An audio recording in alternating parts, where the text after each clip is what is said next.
This is the web transmission service of the Royal Canadian Military Institute. On January the 15th, Military History Night welcomed the first speaker of the spring 2025 season, Canadian author and journalist Nate Hendley, who spoke on the 1918 sinking of the hospital ship Llandovery Castle, Atrocity on the Atlantic, the long wake of a forgotten war crime against a Canadian hospital ship. Over to you, James and Nate. Good evening, ladies and gentlemen, and welcome to the first Military History Night of 2025. I'm the event chair, James Ellis. I hope everyone had a great Christmas and holiday, and thank you all for braving the cold weather. Tonight's speaker is a Toronto-based journalist and author whose work has appeared in the National Post, Maclean's Magazine, and numerous trade and business publications. He has also written several non-fiction books. His latest book, Atrocity on the Atlantic, published by Llandovery Press, is the subject of tonight's talk. Please give a very warm hand to Nate Hendley.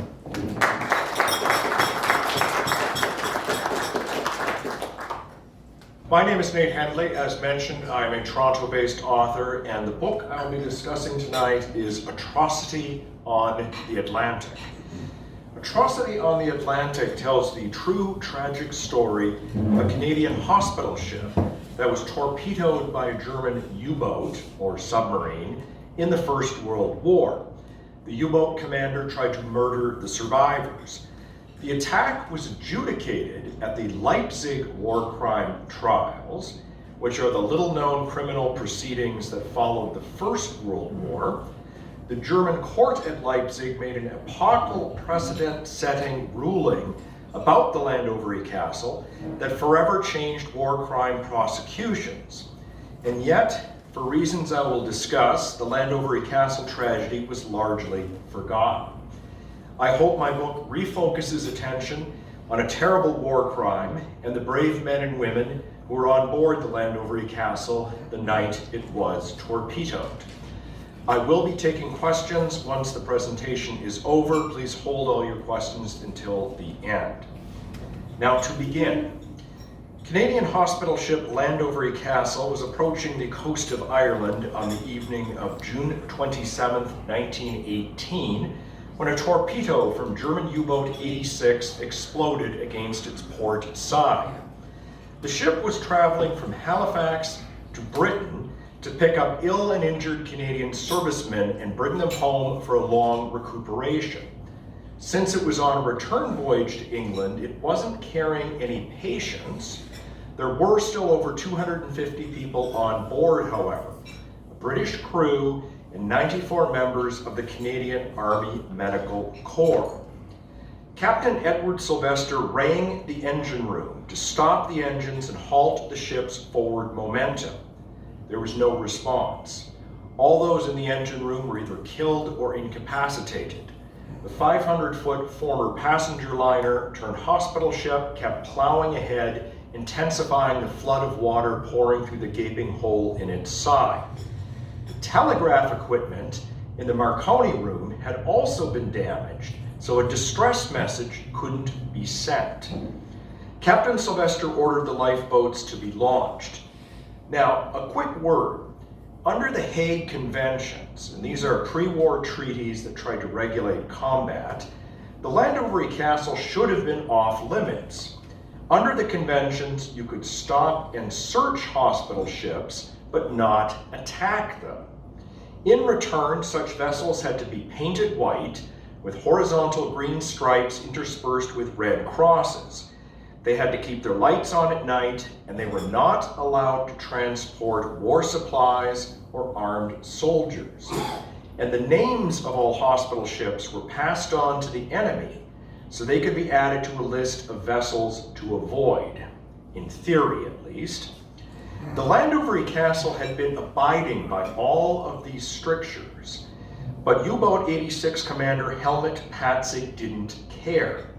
Patzig was a skilled hunter who had sunk over a dozen vessels in his time as commander of U-86 and earned the Iron Cross first and second class.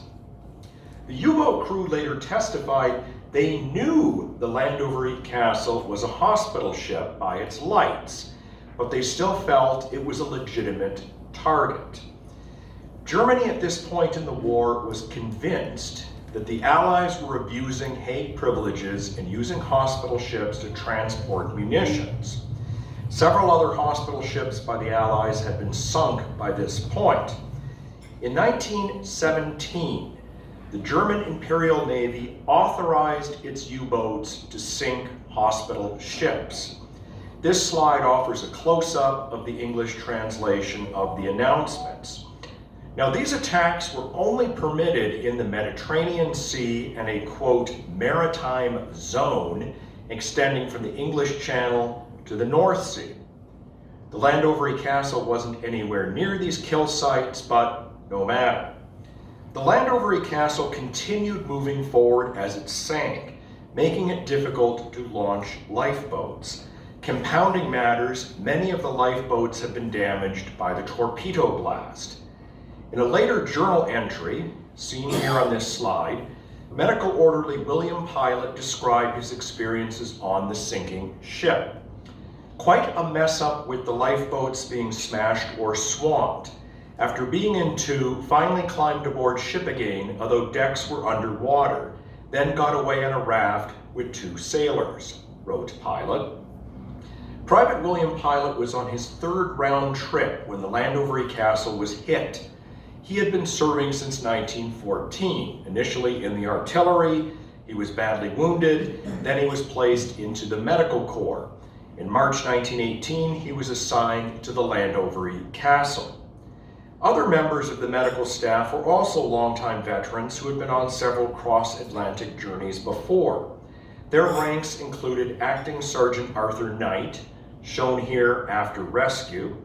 When word came to abandon ship, Knight found himself in lifeboat number 5 with the Llandovery Castle's contingent of female nurses, called nursing sisters at the time. The Llandovery Castle was transporting nurses who assisted with all manner of medical procedures, and all of them were huddled in lifeboat number 5, some of them in their distinctive blue and white uniforms, others wearing bedclothes. There had been no time to change before rushing to the hospital. Lifeboat number 5 was in a perilous situation. It was still dangling from the davits, which are used to lower and raise the lifeboats from the water. Knight and other men in the lifeboat hacked at ropes with axes to try to free the lifeboat from the rapidly sinking hospital ship. Lifeboat number 5 made it to the ocean's surface, but then another terror emerged. The fragile lifeboat kept banging against the side of the Llandovery Castle. The occupants of the lifeboat used oars to try to maintain a distance from the ship. Through their efforts, all the oars snapped or broke. The ropes were eventually cut, and lifeboat number 5 was free, but not for long.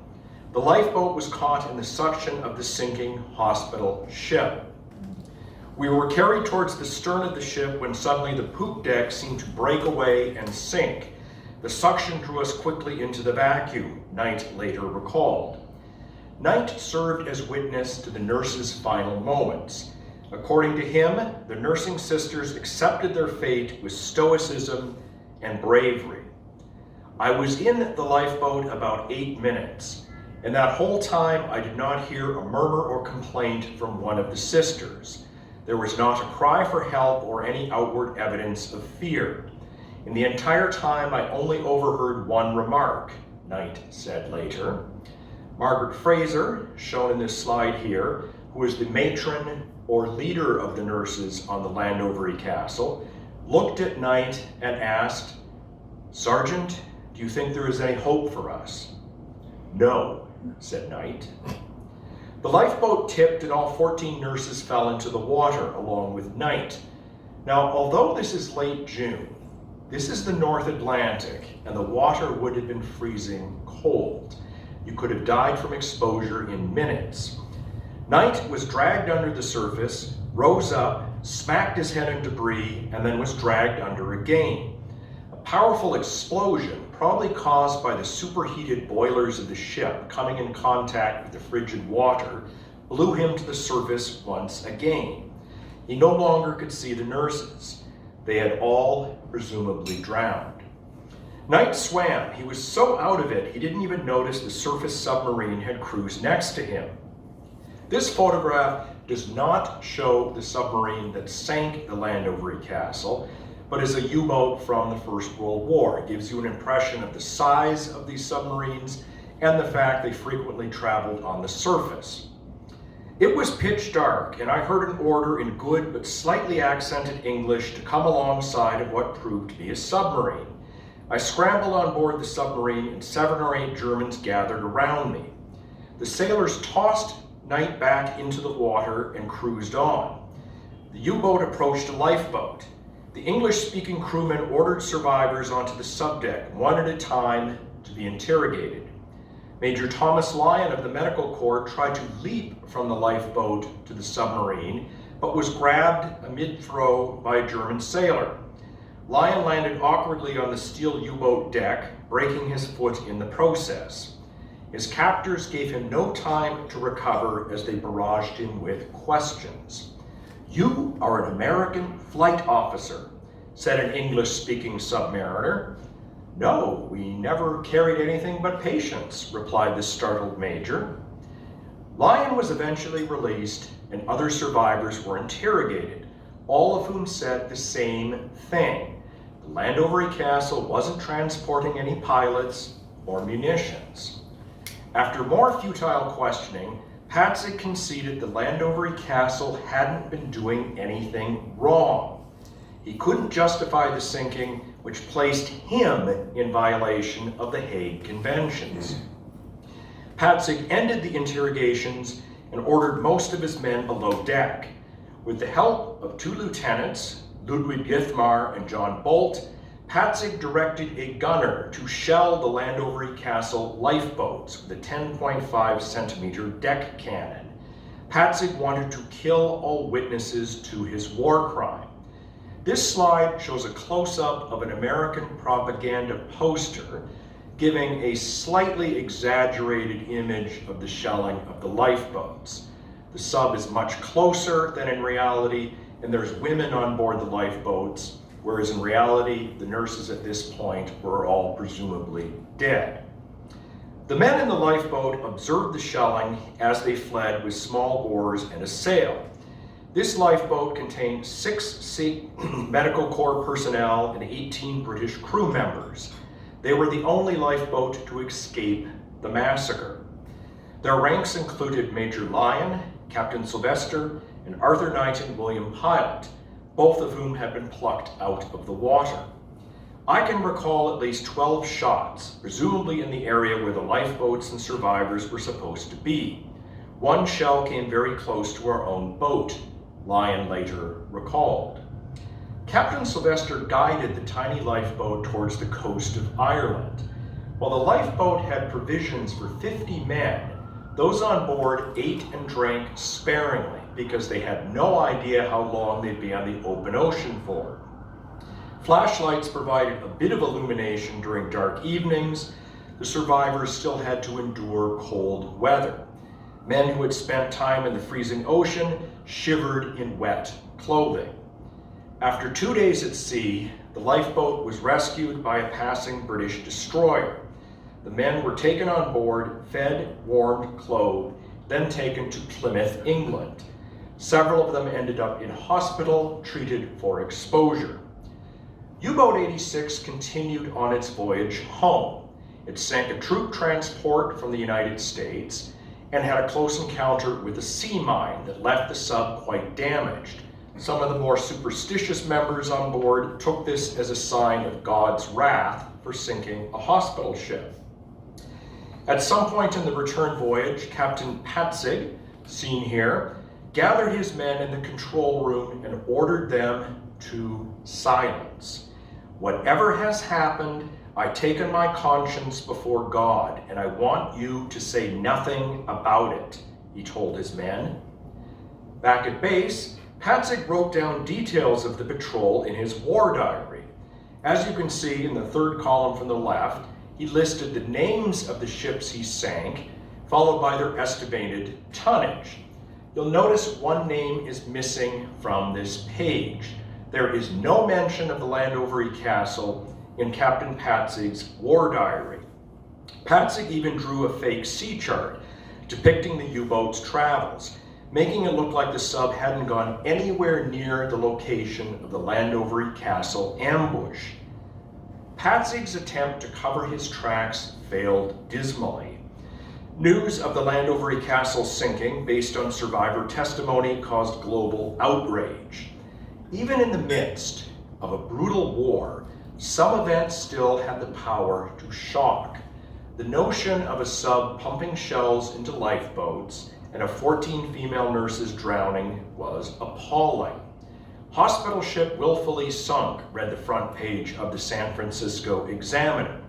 This slide shows a picture taken from the Toronto Star, latest victim of Hun ferocity, Hun being a derogatory term for German.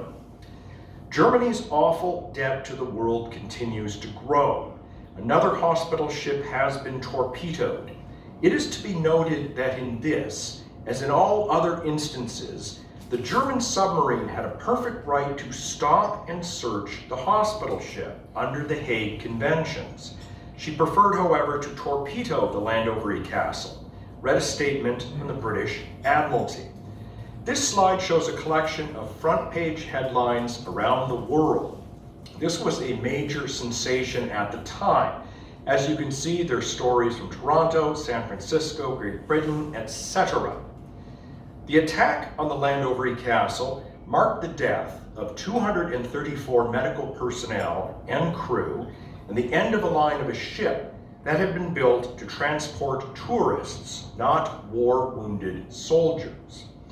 The Llandovery Castle was built in the vast shipyards of Glasgow, Scotland. Designed as a passenger vessel, it was registered in late 1913 as part of the Union Castle fleet. Sir Owen Phillips, who was the chair of the Union Castle Company, was Welsh.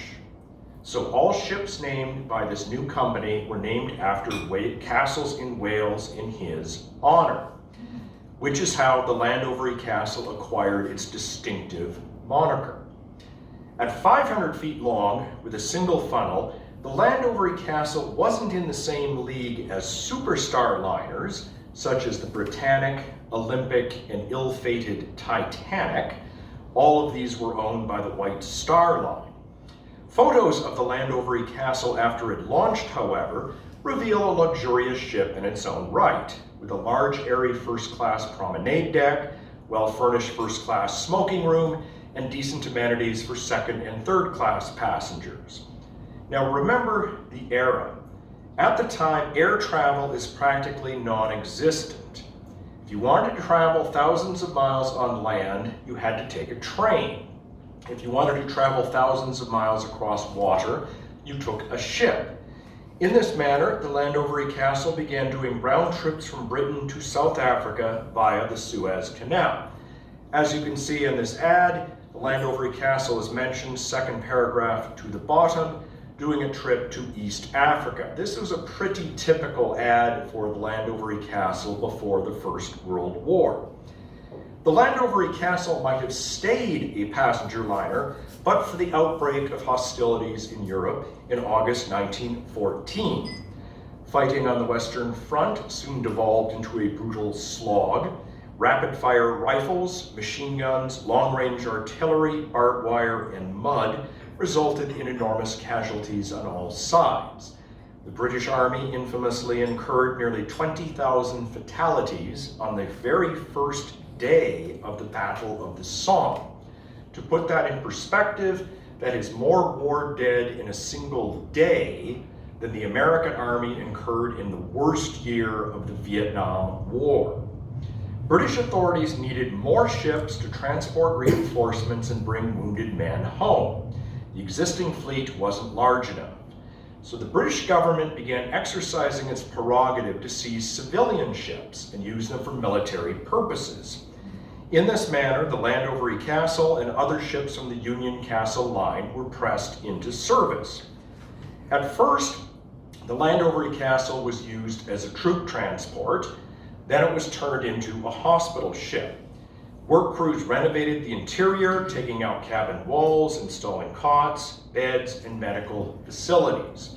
A hospital ship is more than just a transport. It has all the same facilities you'd see in a land-based hospital. There's room for x-rays, surgery, medical examinations. While the Llandovery Castle initially served as a British hospital ship, it made 2 voyages across the Atlantic at the behest of the Canadian government, bringing injured Canadian soldiers back to Canada. In March 1918, the Llandovery Castle was transferred to Canadian authorities, and it became one of 5 hospital ships used by the government of Canada. Now, just a word about these patients on hospital ships. The policy in the Canadian Army, as with all armies at the time, was to let wounded men heal, then put them back into action as soon as possible. To gain a berth on a hospital ship, you had to be so badly injured, the Army basically had no further use for you.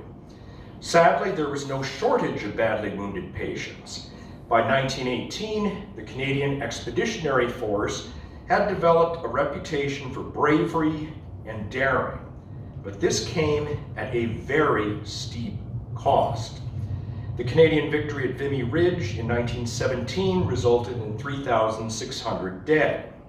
The victorious battle at Passchendaele that same year led to another 4,000 killed Canadian soldiers.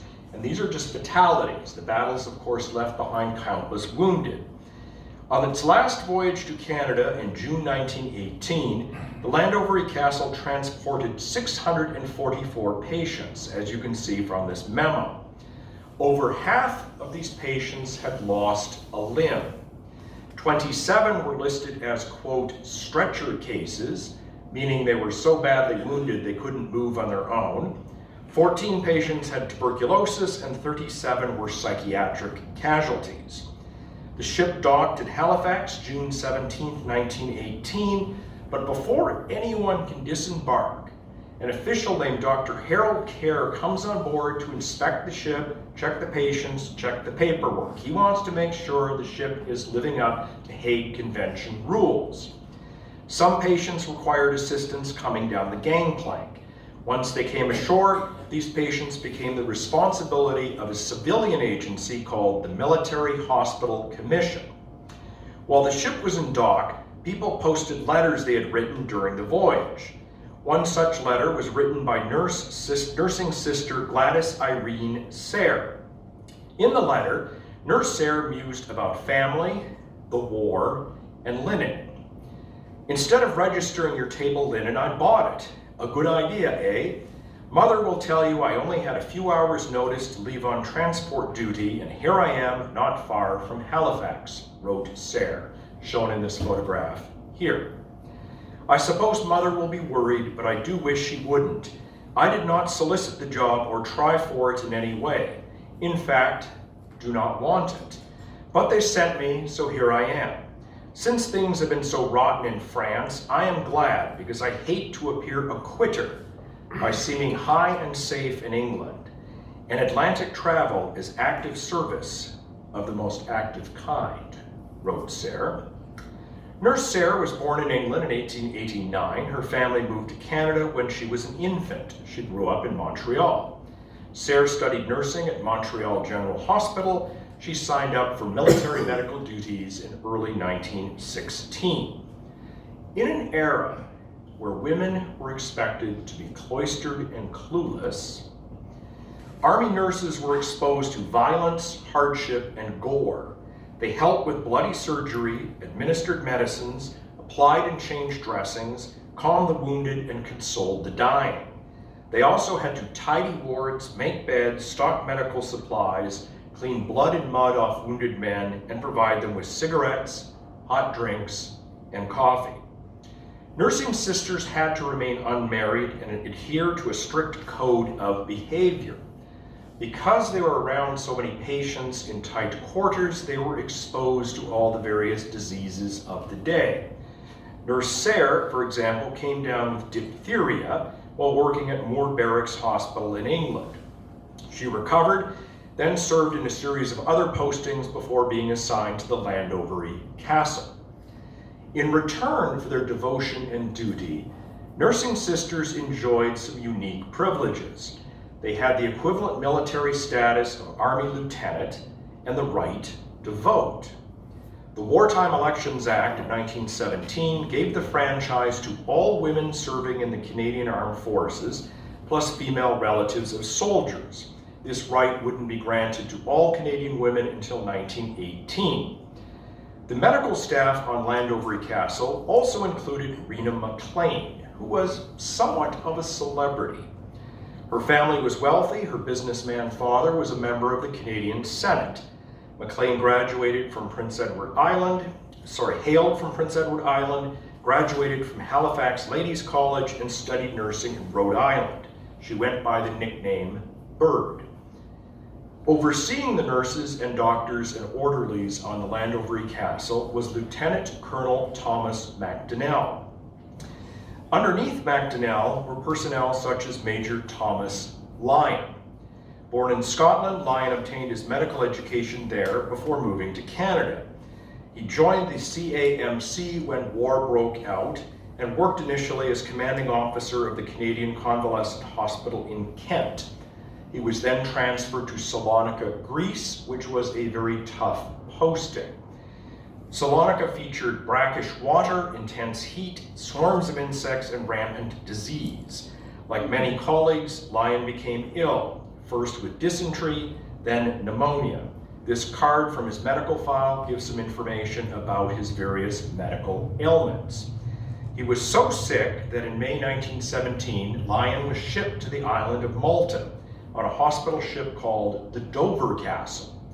The Dover Castle dropped him off in Malta, boarded new patients, and then was promptly torpedoed off the coast of Algeria. Safe in Malta, Lyon slowly recovered and then was transported to England without further incident. He joined the Llandovery Castle staff in March 1918. As a hospital ship, the Llandovery Castle served its purpose well. An inspection report said the ship's X-ray department was well equipped and its equipment was in excellent condition. But what was life like for patients on board the Llandovery Castle? For some insights, we have the musings of James Wilfred Hearn, who edited a patient newsletter that was published while the ship was at sea. Hailing from Nova Scotia, Hearn joined the Canadian Expeditionary Force at the outbreak of war. He served in the artillery, was wounded, and the wound was serious enough to take him permanently out of the war. From excerpts of the patient newsletter, later published in Ottawa newspapers, Hearn seemed pleased with his accommodations. I would like, through the medium of publicity, to voice on behalf of the patients on board our heartfelt and most sincere appreciation of the kindness shown to us by the officer commanding troops, medical officers, matron, nursing sisters, and personnel, without a single exception, wrote Hearn. While Hearn didn't say, he might have been entertained during the nearly week-long voyage by an orderly named William Jackson. Jackson, who joined the CAMC in September 1914, came from a musical family. His father started the first orchestra in the city of Saskatoon. William Jackson excelled at the clarinet, which he's holding in this photograph, and won several musical competitions for his skill. He was told to report to the Llandovery Castle in May 1918, but apparently didn't bother mentioning this to his parents, because the local newspaper in Saskatoon ran the following article in May. Mr. and Mrs. John Jackson have received word of their son, William Jackson, who is now in active service, through P.H. Monroe. Mr. Monroe says Mr. Jackson is now serving on a ship and he attended 2 concerts at which he played. That ship was the Llandovery Castle, and after a few days in port, the crew and medical personnel returned for another voyage to Britain. The ship was inspected a second time by Dr. Kerr before being allowed to leave Halifax June 20th, 1918. The journey was pleasant at first. The ocean was calm and the ship didn't run into any storms. Ideal summer weather prevailed.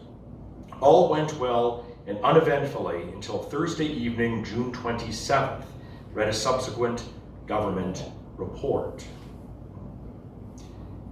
In the days after the sinking, politicians tried to outdo each other with blood-curdling rhetoric. In a July 4th event in London, two future prime ministers tried to outdo each other with heated conversation. The war has become a conflict of Christian civilization with scientific barbarism. One system or the other must decisively prevail. Germany must be beaten, must know, must feel she is beaten. Her defeat must be expressed in terms of facts which will deter others from emulating her crimes, stated Winston Churchill, then UK Minister of Munitions. Up next, Arthur Meighen said he agreed with Churchill and said, "It is better that the world shall perish than that let those murderers live." In a grim irony, given its role as a healing ship, remember the Llandovery Castle became the battle cry of Canadian soldiers at the Battle of Amiens in August 1918. This campaign led to an armistice in November, followed by the Treaty of Versailles in 1919. The treaty, which officially ended the war, called for war crime trials of leading German figures. Fulfilling this clause proved to be challenging, however. The Hague Conventions didn't offer much of a guide as to how to actually prosecute war criminals. There was no international court at the time, and the whole idea of holding high-ranking politicians or military leaders responsible for wartime conduct was somewhat novel. Nonetheless, the Allies insisted on having war crime trials. Now, the post-war German government, by this point, they have beset by terrorists on both the left and the right, and they are very wary of handing over their citizens for trial before Allied military tribunals. So Berlin comes up with a compromise. Germany will host war crime trials in Leipzig, in front of the German Supreme Court. The Germans will handle both the prosecution and the defense. The Allies can provide lists of suspects, witnesses, and evidence. Now, it's not the best arrangement, but remember this: the Allies aren't occupying Germany. Unlike at the end of the Second World War, the Allies did not invade Germany itself or take over all its territory, so they have to rely on the cooperation of the Germans to get anything done. So they kind of grumble, and eventually a decision is made and the Leipzig War Crime Trials begin early 1921. At first, the Allies provide the names of hundreds of suspects they want to put on trial. In case you're wondering, the Kaiser was not among them because he had fled to Holland after the war and Holland refused to extradite him. They did, however, list plenty of other leading generals and military figures. These numbers kept getting whittled down during negotiations. The United States, in case you're wondering, took very little part in this. Having entered the war with such gusto, they wanted very little to do with war crime trials and were retreating into isolationism. In the end, less than 20 cases were heard at Leipzig, one of which involved the Llandovery Castle. Now, the Allies wanted to put Captain Patzig on trial, but another sort of dilemma emerged. Patzig was now living in Danzig, which was now a, quote, free city administered by the League of Nations. This is sort of the complicated post-war order. But the long and short of it is neither Germany nor the Allies could march in and arrest him. Berlin is under a lot of pressure to have some results, however, so they hastily decide to arrest the two lieutenants who assisted Patzig. Remember John Bolt and Ludwig Dithmar. They put these men under bars and bring them into trial and build a case around them. When their trial opened July 12, 1921, the lieutenants were unrepentant. "I obeyed my commander. His orders were law. I am not guilty," testified Bolt, his words translated into English by a court translator. This photograph shows the inside of the German Supreme Court during the war crime trials.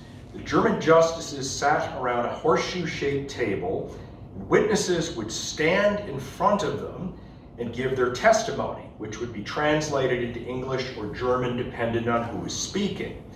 What the photograph doesn't show is the room would also be packed with reporters from around the world and very boisterous German crowds who were there to cheer the defendants.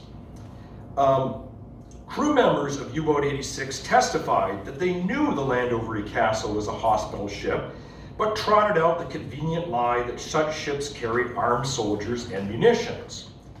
Llandovery Castle survivors were among the witnesses for the prosecution. Captain Sylvester had died of heart failure a year earlier, but Major Lyon was available. Problem: Bolt and Dithmar's trial had been arranged so hastily that Major Lyon, who is now living in Vancouver, has only a few days to travel 7,000 miles via train, ship, and other means to get to Leipzig. This is a photograph of Major Lyon taken after rescue. When he finally arrives in Leipzig, he, quote, furnished the sensation of the trial by immediately abusing the infamous and cowardly methods used by the submarine commander. He vehemently attacked Captain Patzig for the sinking of the helpless ship, wrote the Vancouver Sun. Lyon testified that the Llandovery Castle was following Hague Convention rules. He only once saw a revolver in possession of a patient, and that was taken away immediately and locked in a safe, reported the Daily Telegraph. Lyon's testimony clearly hit a nerve. He speaks without a trace of emotion. Lyon finishes his evidence, and there is deep silence throughout the court, wrote The Guardian. State prosecutor Dr. Ludwig Ebermeyer also tore into the commander of U-Boat 86. Where is Captain Patzig? Why did the brave man not appear? Why is he leaving the blame for the sinking of hospital ship Llandovery Castle on his subordinates? Why does not Captain Patzig come out of his hiding place and say, I sunk the Llandovery Castle because I thought it carried American pilots, sneered the prosecutor. In its deliberations, the German Supreme Court pretty much ignored the whole legality of the torpedoing of the ship. They focused entirely on the shelling of the lifeboats after the ship sank. On July 16, 1921, the justices released their verdict. To the shock of pretty much everyone, they found Bolt and Dithmar guilty for their role in the attempted murder of survivors. In its ruling, the court set two epochal precedents. War crimes should be judged by international standards, and following orders is not a defense for committing illegal acts in wartime. As the slide notes, the firing on the boats was an offense against the law of nations. In war on land, the killing of unarmed enemies is not allowed. Similarly, in war at sea, the killing of shipwrecked people who have taken refuge in lifeboats is forbidden, said the justices. While Patzig had directed the shelling, this order does not free the accused from guilt. A subordinate obeying an order is liable to punishment if it was known to him that the order of the superior involved the infringement of civil or military law. It was perfectly clear to the accused that killing defenseless people in lifeboats could be nothing else but a breach of the law, added the court. Bolt and Dithmar were each sentenced to 4 years apiece, but quickly escaped from jail with the help of supporters.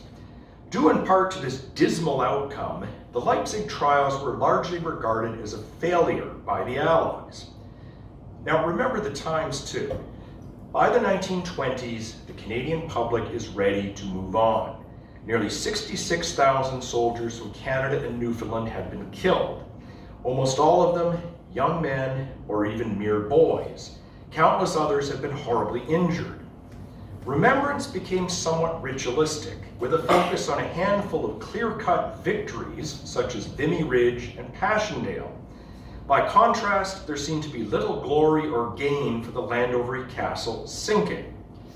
Tragedy overload plays another reason why the Llandovery Castle was forgotten. The human psyche can only process so much horror. Speaking to this group, I would qualify that by saying the general public can only process so much horror. People who've been in the military might have a slightly different view. The atomic bombing of Hiroshima and Nagasaki is well remembered, while the equally devastating firebombing of Tokyo by conventional planes is not. In Canada, the bloody Battle of Dieppe is the subject of countless books, articles, documentaries, and films, where the slaughter of Canadian troops in Hong Kong has largely been overlooked. In a similar fashion, the Halifax explosion, which led to an outpouring of assistance, became the tragedy in the war that was commemorated by Canadians, not the Llandovery Castle. Timing and cynicism also contributed to this growing cultural amnesia. Llandovery Castle was sunk quite late in the war, giving the Allies only a few months to use it for propaganda purposes.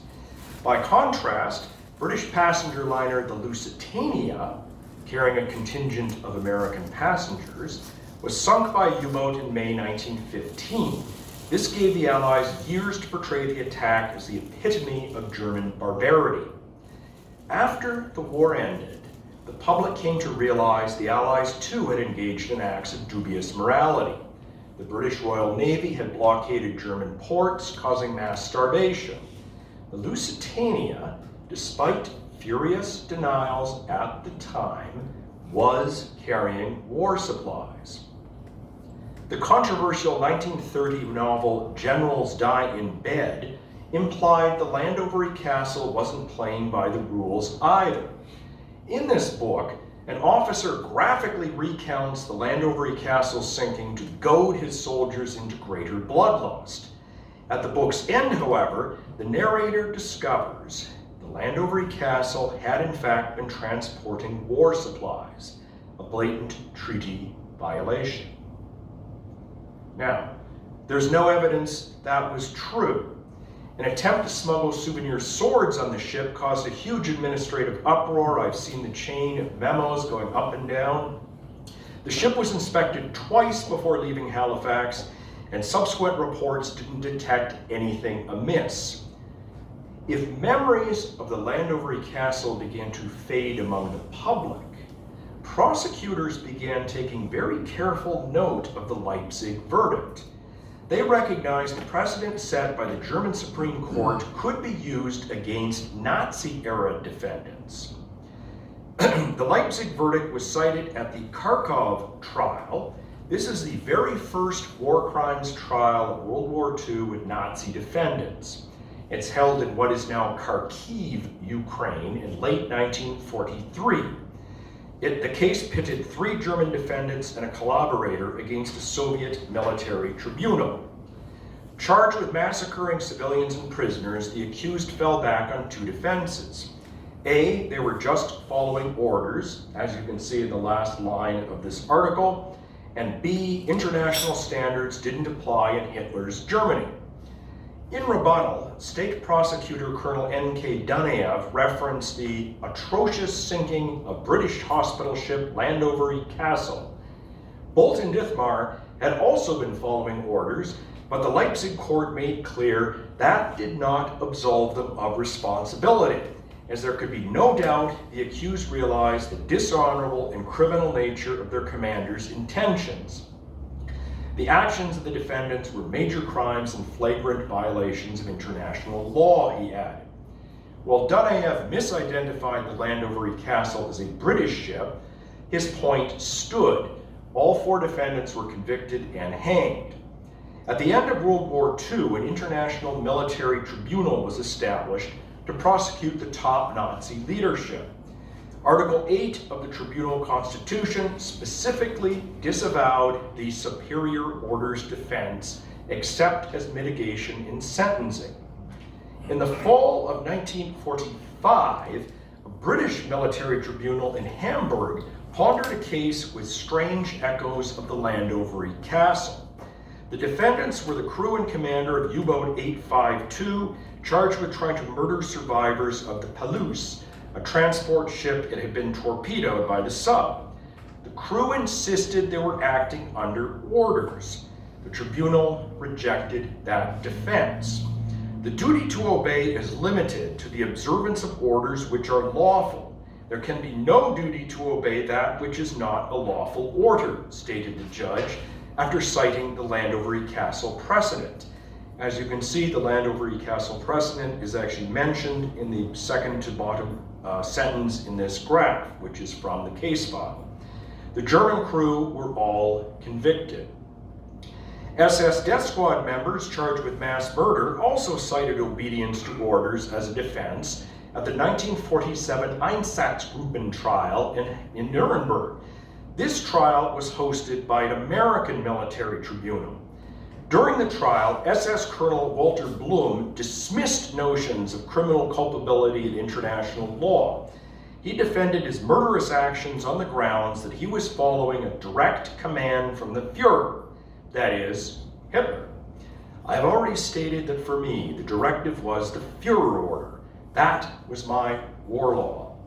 This defense was slapped down by U.S. Brigadier General Telford Taylor. Soldiers do not have to obey palpably criminal orders, a principle that had been concisely set forth in the decision of the Supreme Court in the Llandovery Castle case, stated Taylor. Lieutenants Dithmar and Bolt were well aware that one is not legally authorized to kill defenseless people, continued Taylor, quoting directly from the Leipzig ruling. The tribunal agreed and convicted all the SS men, sentencing them to death or prison terms. In 1949, 4 Geneva Conventions were released that updated and consolidated previous treaties. Attacks on hospital ships were forbidden once again. In the years following the Great War, Llandovery Castle survivors and deceased were remembered in various ways. A plaque was erected to nursing sister Mary Agnes in a Toronto church. This plaque caught the eye of a composer named Stephanie Martin, who decided to write an opera about the Llandovery Castle. The opera premiered on the 100th anniversary of the sinking in 2018 in Toronto, and then was staged at Wilfrid Laurier University in Waterloo, Ontario. This is a photograph of the Wilfrid Laurier presentation. In case you're wondering, this image on my lapel is a symbol from the Llandovery Castle Opera. This is supposed to symbolize the blue and white uniforms of the 14 female nurses who drowned. A section of land in Charlottetown, Prince Edward Island that once housed the Rita McLean Memorial Hospital is now the Rita McLean Veterans Garden. Rita McLean was the only Prince Edward Island nurse to lose her life during the Great War when the hospital ship Llandovery Castle was sunk in 1918, reads a plaque. Clarinet player William Jackson is likewise remembered on a plaque erected in Saskatoon. As you can see, it reads, "Perished Llandovery Castle, age 29, honored by mother." Thomas Kent, for his part, opened a medical practice in Victoria, BC. He retired before the Second World War and moved back to Britain. He died in 1948 without having married. Arthur Knight moved to London, Ontario after the war. He later married, had children, and moved to British Columbia. His grandson, Dave Sales, who I had the honor of interviewing, recalls his grandfather as a kind, quiet-spoken man. Dave knew his grandfather had served in the Great War, but was unfamiliar with the specifics of his actions. He didn't talk a lot. We never talked about his experiences in the war. It was never brought up when I was a child, states Sales today. Sales is convinced his grandfather suffered from trauma his entire life. I think at the end of his life, he had some form of what I think was dementia. I'm only guessing. I was 11. No one said it was dementia, but he was in hospital and the man in the bed next to him spoke German, and he was having a lot of flashbacks to when he was in the military, recalls Sales. Arthur Knight died in 1966 at age 80. U-boat 86 Commander Helmut Brümmer-Patzig flourished after the Great War. He was never prosecuted for his crime, and he rejoined the German Navy in World War II, serving primarily as a trainer. He died in Germany in 1984. The precedents established at Leipzig continue to have a powerful influence today. These principles help shape the legal foundations of the International Criminal Court. Established in 2002 to prosecute war criminals around the world, the court rejects the superior order's defense and views war crimes as violations of internationally accepted norms and law.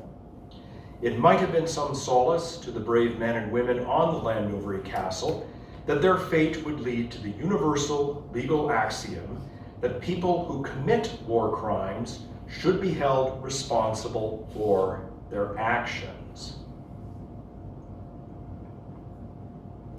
My book, Atrocity on the Atlantic, is available at Chapters Indigo, Barnes & Noble, Amazon, other retailers. I'll be setting up outside on a table after for sales and signing if anyone is interested. My website, www.hendley.ca, provides additional details about my other books and background. I'd like to thank the Institute for having me in and for you listening to me. And right now, I'd like to invite anyone, if they have any questions, comments, concerns. Bear in mind, I have given you a much telescoped version of the contents of my book, which go into much greater detail. So with that in mind, does anyone have any questions or anything they'd like to ask? Sir? Nate, there is a very famous photograph, and I know it's famous because it was in the Encyclopedia Britannica 1919 edition, and I read it as a kid, and it has a picture of a sinking ship labeled Llandovery Castle, bracket, sinking. Mm-hmm. And I always wondered how they got such a great aerial shot, at least when I was old enough to wonder. But I noticed it wasn't included in your slideshow, so perhaps you care to tell us about it. Sure. The question for anyone who didn't hear it is, Eric had mentioned there's a photograph, and I've seen it myself in several sources, supposedly of the Llandovery Castle sinking. So the question is, how did they get this picture? Well, the answer is it isn't the Llandovery Castle. That's one of the more misidentified photographs of the First World War. As mentioned, the Llandovery Castle was all alone except for the submarine when it sank, and it was pitch black at night. So the odds of getting a good photograph would be very slim. There were no airplanes overhead, so it's just a case of misidentification. Possibly due to the agency of Lord Beaverbrook? Sorry, Matt. I won't. Was Lord Beaverbrook involved in that? Well, I can't really say, but you know, it's sort of, you know, it makes a nice image. I think that's why people use it. Any other questions, comments, concerns? Sir. Yeah. Maybe I misheard you, but my understanding is that some of the people in the water were actually brought onto the U-boat. Yes. What happened to them? So obviously, so I get it, the shells are fired in the fleeing lifeboat. So what about the actual people who are on that U-boat? The question is, some of the people from the Llandovery Castle, they got into lifeboats and then they were brought onto the submarine deck to be interrogated. They were all taken back to the lifeboats. And some of those lifeboats subsequently were sunk, but one of them, the one that had Major Thomas Lyon on it, was the single lifeboat to escape the massacre. And that's how we know about it, because 24 people escaped from the slaughter, and it is their testimony that brought this story to the attention of the world. Just as a sort of quick explanation, although they were called submarines, U-boats actually spent most of their time on the surface. They weren't really submerged very often. This had to do with the engine capacity. On the surface, they used diesel engines, could go very quickly. You can't use diesel engines underwater, you'll suffocate the crew, so they'd have to switch to electric batteries underwater, which had very limited range and were very slow. U-boat 86 had, I think their last patrol was like 7,000 nautical miles, and Of that, all of it was on the surface except for, I think, 200 nautical miles. So it gives you an idea of how these U-boats actually would travel about. Ma'am? What countries then abide by the Hague Convention of not bombing hospital ships or hospitals? The question is, what countries abided by the Hague Conventions of not bombing hospitals and hospital ships? First off, very quickly, I do more detail about the Hague Conventions and the Geneva Conventions in my book. The initial conventions didn't cover hospital ships, by the way. That wasn't until many decades later. All of the major warring powers of the First World War had signed these treaties, including Germany. So they knew exactly what they were supposed to be doing. But in 1917, Germany deliberately decided to sort of ignore the Hague Conventions and start seeking out and attacking hospital ships in just a couple regions I mentioned, Mediterranean Sea, English Channel, and this was out of this very misguided belief they were using hospital ships to transport soldiers and munitions and guns. And there's a conspiracy theory that I talk about I keep saying in my book, but it's difficult to have such a large topic and give you this sort of thumbnail view in 45 minutes. But yes, the answer is supposedly everyone who was fighting each other was supposed to abide by these rules. There were also some other rules about using poison gas that kind of got thrown out the window too. So there's a lot of these pre-war agreements were just either ignored or winked at during the process of the war. So there's no such conventions like that in the Middle East? I believe that, well, the latest, like I said, in 1949, there was 4 new Geneva Conventions. And just to explain, there's a lot of overlap between the Geneva Conventions and the Hague Conventions. Some people actually use these terms interchangeably. The 4 Geneva Conventions in 1949, one of them very specifically forbids attacking hospitals and hospital ships. And interestingly enough, also lifeboats from hospitals.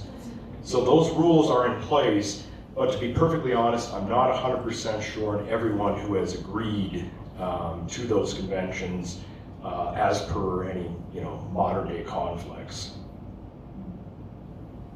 Sir? You mentioned the Germans started sinking hospital ships. Did they ever bother to board them and inspect them? Excuse me. The question was, did the Germans ever bother to stop and search hospital ships? As far as I can tell, no. That during the course of the war, roughly 17 Allied hospital ships were sunk. And this is either by torpedoes from subs or from sea mines, so it's not just submarines. And I had an accounting of every single hospital ship that was attacked, and in none of the accounts did they ever say they stopped the ship, they boarded it, they looked around, then they decided to sink it. It was always just unprovoked, we're going to start torpedoing it. And they started doing this in 1916. The first hospital ship to be sunk, I believe, was a Russian ship. And the first British hospital ship to be sunk was in 1917, I believe. So this is towards the end of the war. Any other questions, comments, concerns? Do you recall at what point the Germans declared unrestricted submarine warfare? The question is, at what point did the Germans declare unrestricted submarine warfare? At the same point that they allowed their U-boats to attack hospital ships. 17. Yeah, January 1917. In a nutshell, the Germans did unrestricted submarine warfare in 1915. And what that means is that they would attack anything approaching England without any warning. Because at the very start of the war, there was a little bit of chivalry that submarines would intercept a ship, they would warn the crew, sometimes they would inspect the ship. These are merchant ships, not hospital ships. And they'd give the crew a chance to escape on lifeboats, and then they'd sink the ship. 1915, the war isn't going very well for anyone. Germany decides to sort of throw that out the window. We're going to have unrestricted submarine warfare. It means any vessel approaching England is going to be sunk. Problem is, they sank the Lusitania, and they were so afraid that this might bring America into the war, they got rid of unrestricted submarine warfare for 2 years. Then, early 1917, they decide to bring it back because the Kaiser he's thinking, well, this is a great war-winning tactic. And at the same time, they sort of very quietly declare war on hospital ships as well. So these two went sort of in hand, those two different policies. And needless to say, neither of them helped Germany win the war. Any other, do we have, ma'am? So the memo that you showed, Yeah. saying that they were going to sink the ships, Mhm. it said something about informing the British government of doing that. Did they actually inform the British government they were going to sink a couple Oh of yeah, ships? oh yeah. They did it in this sort of roundabout way because of communications during the war. So what the image that I showed you, if memory serves, was an announcement the Germans gave to the American embassy, which at the time was neutral, I think actually it was even in Spain, which wasn't in the war. Basically the message is, hey America, here's a little memo, can you give this to England? So the Americans translated it and gave it to the British. And the British actually, there were official protests against, sometimes during the war. Like London would protest something to Berlin would protest something to England. But this was broadcast to Great Britain. There were some comments about, from British military leaders saying this is inhumane, this is terrible. But they, like I said, they did this in kind of a weird diplomatic roundabout way. Where the Americans were given sort of the memo first. Sir? Are there any cases of Allied sinking of German hospital ships? In the First World War, none that I could come across. But bear in mind that there's a reason for that, was because Germany is fighting a continental war, and they don't need to use hospital ships. However, in the Second World War, there were some cases of, there was 1944, there was a case of British airplanes bombing a German hospital ship because, of course, World War II was more expansive. You had fighting in North Africa, in the far reaches, Scandinavia, so Germany did need to bring wounded men back on ships. So there were accusations that the Allies had done similar attacks, at least in World War II. The one that I'm referring to, it was a bit murky, and they never 100% nailed down, did the British do this deliberately, or they were just like, they spotted a ship and they got mistaken. So there's some back and forth about that. And there was also, in the First World War, there was some sneaky business. The British Royal Navy did some dubious acts too. They would hunt submarines in what were called Q ships. And they'd take a warship, make it look like a broken down steamer. They'd sometimes even fly an American flag. Tisk. And they would approach the German subs and make some, hey, you mind if we go by? Or, you mind if we get close? We're just helpless, innocent steam guys. They would get close, and then the guns would come out and they'd blow the sub to hell. And the Germans actually protested this quite ferociously. They thought this was very underhanded. Sir? It occurs to me that by 1945 in the Baltic, the Russians were simply, they simply didn't care what they sank, they'd sink all of it. And I'm thinking of the Wilhelm Gustloff, which wasn't a hospital ship. Correct. The question was about in 1945, Germany was evacuating people and soldiers from the Baltics, and there was a notorious incident of a Russian sub sank a German Gustav. Wilhelm Gustloff, I think. Yeah, Wilhelm Gustloff killed more people than the Titanic. And again, it was one of those things that it was kind of like, well, you shouldn't have done that, but we're not going to get too mad about it, kind of thing. And Germany did say, well, most of the people on the ship were civilians, a lot of women and children, and it's one of the worst maritime disasters in history, if memory serves. And again, very little known. But the Russians were a bit notorious for attacking just about anything that crossed their, crosshairs. Any other comments or questions?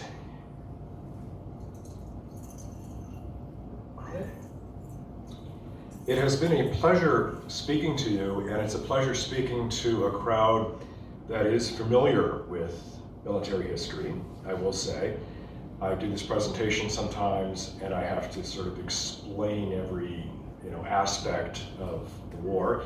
So thank you very much again for the Institute for having me. I will be outside for a few minutes to sell and sign books if anyone is interested, and also to answer any other questions if anyone might have. That'll be the table just outside the door. Thank you.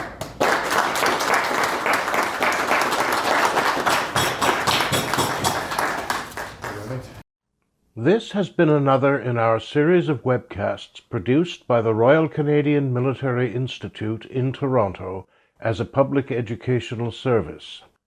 You can find news of upcoming events and links to our webcast archives at www.rcmi.org. On behalf of the RCMI, this is Eric Morse saying goodbye for now, and thank you for joining us.